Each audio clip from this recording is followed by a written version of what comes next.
ልጆቻችንን ፀሐይ ስናሞቅ በተደጋጋሚ የምንሰራቸው 5 ስህተቶች። በመስታወት በኩል በሚመጣ የፀሐይ ብርሃን ማሞቅ። ይህንን ስናደርግ መስታወቱ በፀሐይ ብርሃን ውስጥ ያለውን ቫይታሚን ዲ ለመስራት የሚያገለግለውን አልትራቫዮሌት የሚባለውን እንዳያልፍ ያደርገዋል።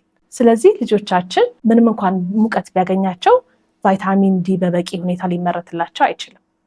ማድረግ ያለብን ቀጥታ የፀሐይ ብርሃን ቆዳቸውን እንዲያገኝ ወይ መስኮት መክፈት ወይ ውጪ ማሞቅ ነው። ሁለተኛ፣ ልብስ ደራርቦ ማሞቅ። ፀሐይ የምናሞቀው ለሙቀቱ አይደለም። የፀሐዩ ጨረር ቀጥታ ቆዳቸውን ማግኘት አለበት። መሸፈን ያለብን ዳይፐር የሚያደርጉበትን አካባቢና አይናቸውን ነው። ሶስተኛ፣ ከመጠን በላይ ማሞቅ። የጨቅላ ህፃናት ቆዳ በጣም ሴንሲቲቭ ነው። ብዙ ደቂቃ የሚቆዩ ከሆነ ቆዳቸው መቅላት፣ መድረቅ ሊያመጣ ይችላል። ስለዚህ ልጆቻችሁ ከተወለዱ 2 ሳምንት ሲሞላቸው ማስጀመር፣ የመጀመሪያዎቹ ቀናቶች ላይ የተወሰኑ ደቂቃዎች ላይ ብቻ በማሞቅ ደቂቃውን እየጨመራችሁ እየቆየ ከ10 እስከ 20 ደቂቃ ብቻ ማሞቅ በቂ ነው። ፀሐይ በምናሞቅበት ጊዜ ቅባት፣ ቫዝሊን ወይም ቂቤ መጠቀም። ጥሩ የሚሆነው ግን ከሞቁ በኋላ መቀባት ነው። 5ኛ፣ የሚሞቁበትን ሰዓት፣ በምን ያህል ቀን፣ እስከ መቼ የሚለውን አለማወቅ። ልጆች ሲሞቁ ለስለስ ያለ ፀሐይ ባለበት ሰዓት ላይ ማሞቅ አስፈላጊ ነው።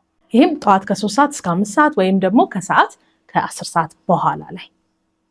ይህንንም በሳምንት ውስጥ ከ3 እስከ 4 ቀን ብቻ ካደረጋችሁ በቂ ነው።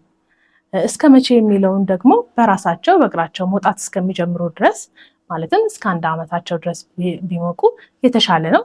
ከዛ በኋላ ግን ራሳቸውም ወጥተው ሲጫወቱ ስለሚሞቁ መቀጠል አያስፈልግም። በነገራችን ላይ ይሄ ልጄን ለማሞቅ የምንጠቀምበትን እቃ የገዛሁት ከጎጆ ሾፕ ቤቴ ድረስ አምጥተውልኝ ነው።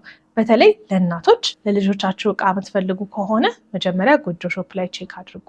የልጅ ልብሶች፣ መጫወቻዎች፣ መመገቢያ፣ ለእናቶችም ቦርሳዎች፣ ማጥቢያ፣ የተለያዩ ማቀፊያ፣ ሌሎችም ብዙ ጠቃሚ እቃዎችን ታገኙበታላችሁ። እኔ የገዛሁት ይህንን እቃ ነው። ጎጆ ሾፕ ለአጠቃቀም በጣም ቀላል ነው። አፑን ወይ ከጉግል ፕሌይ ወይም አፕ ስቶር ላይ ታወርዳላችሁ። የመጀመሪያችሁ ከሆነ በዚህ መልኩ ትመዘገባላችሁ። ሳይን አፕ አድርጋችሁ የምትፈልጉትን ካቴጎሪ መምረጥ ትችላላችሁ። እኔ የምፈልገው ቤቢ ፕሮዳክትስ የሚለውን ነው። ከዛ ውስጥ የምፈልገውን እቃ ምርጬ አድ ቱ ካርት ላለው ከዛ ቼክ አውት ማድረግ ነው። ከዛ ዴሊቨር የሚደረግበትን ቦታ መርጬ ኮንፈርም ማለት ነው። እነሱም በተባለው ሰዓት ደውለውልኝ ቤቴ ድረስ አምጥተውልኛል። አዲስ አበባ ውስጥ የትም ቦታ ብትሆኑ የዴሊቨሪ 200 ብር ብቻ ነው የምትከፍሉት። ክፍያ ደግሞ የሚከፈለው እቃችሁን ተቀብላችሁ ካረጋገጣችሁ በኋላ ነው እንጂ ቅድመ ክፍያ አትከፍሉም።